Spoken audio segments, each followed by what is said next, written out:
Coach Bob Huggins and the Mountaineers are coming to Beckley. See the 2016-17 West Virginia men's basketball team face WVU Tech on Saturday, October 29th at King Cole Beckley Auto Mall Arena. Tickets are available for purchase for just $25 at Little General stores in Raleigh, Fayette, Mercer, and Wyoming counties.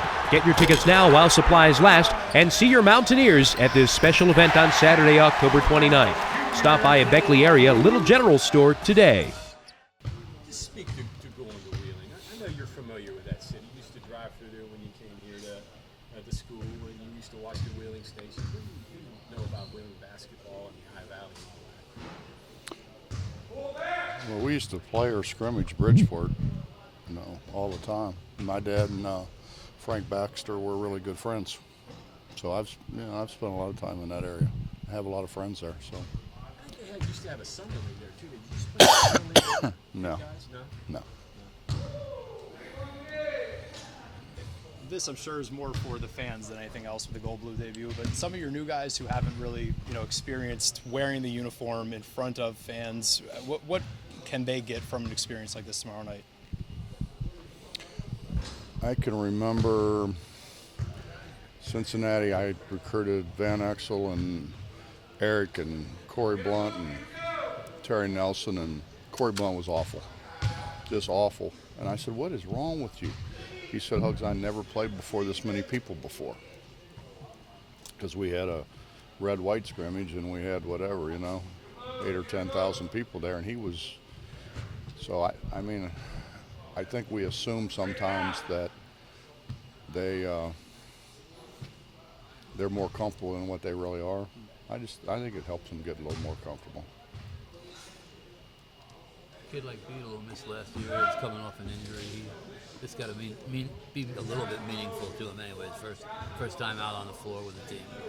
I think they're looking forward to it.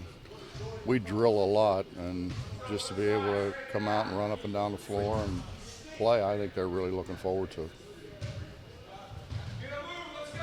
You said asked me in a couple weeks about team progression. What have you seen so far that you like and then that you maybe don't like?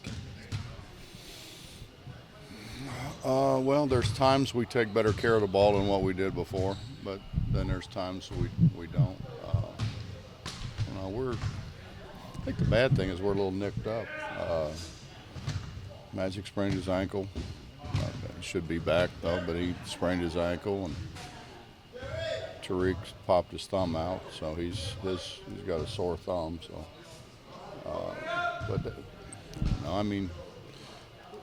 we're not playing up and down very much, so it's really hard to tell. We're trying to work on ingraining in their neuromuscular system the right way to do things. On the other end of that, how'd you like that word I threw out there? Well, it's not bad considering you're a basketball person. On the other end of that blunt story, do you ever have guys that, you go through the practice, they don't, they're just, that you're not sure about them, and then the lights come on and something in a scrimmage situation like this, and I've heard about guys like that, but I haven't had many. Yeah. I'm trying to think if anybody just kind of comes to mind. Our practices are a lot more competitive, I think, than most people's. So I think that you have to play to not get embarrassed. So Bob, I don't think I've ever had one of those guys. I've heard about them, but I don't think I've ever had one.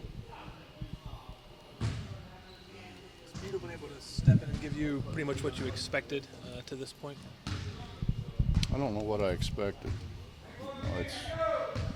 It's a different level, and Beetle, fortunately and unfortunately, is playing against three pretty good players.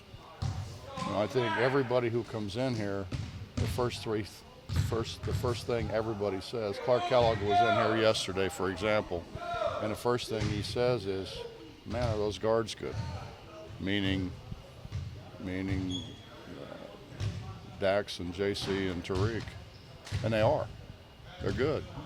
So, now all of a sudden you're a guy who really hasn't played, and when they want to, now they cause a lot of problems. And they want to most of the time. We know what Javon's been able to do defensively his first 2 years, but there were so many, I guess, bumps in the road for him as he learned the point guard position last year. How have you seen him in this offseason show something different, that you have more of that confidence in what he can do at the point? His ball skills are a lot better. I mean, his ball skills are lots better. His decision making's better. He's put a lot of time in. I mean, he's quickly maybe approaching spending more time than anybody that's been here. And so, you know, I mean, obviously he's gotten better. But he wants to get better, and he listens, and he's coachable, and he's pretty much the whole package. What's a guy like Logan Rock getting in? I know he's hurt right now, but where's he coming in? It's hard to tell, John, because he got, you know, he hadn't really. He practiced 2 days, but it was on a stress fracture, so he was limping around. So I kind of know what he did when we had the hour with him, 2 hours with him. But he's been banged up. 7 foot 250. He's done a great job with his body. I think his skill level's gotten better. I mean, he's obviously got a ways to go, but I think he'll get there.